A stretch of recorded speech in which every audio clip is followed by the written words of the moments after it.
আসসালামু আলাইকুম।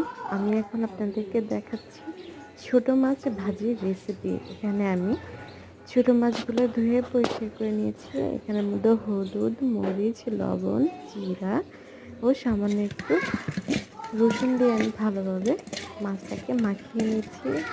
ভালোভাবে মাছটা মাখানো কমপ্লিট হয়ে গেলে চুলায় একটা প্যান বসিয়ে দিব। প্যানের মধ্যে সামান্য একটু পরিমাণে তেল দিয়ে প্যানটা গরম হয়ে আসলে এর মধ্যে মাছগুলো একটু দিয়ে দিচ্ছি।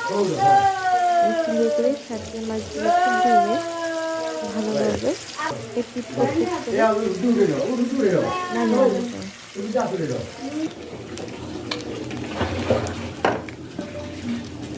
এখন আপনাদেরকে উল্টে পাল্টে দেখাচ্ছি। এগুলোকে শুকনো খেতে খুব মজা, বা ভাত দিয়ে সাথে খেলে তো আরো ভালো লাগবে। অবশ্যই বাসায় ট্রাই করবেন।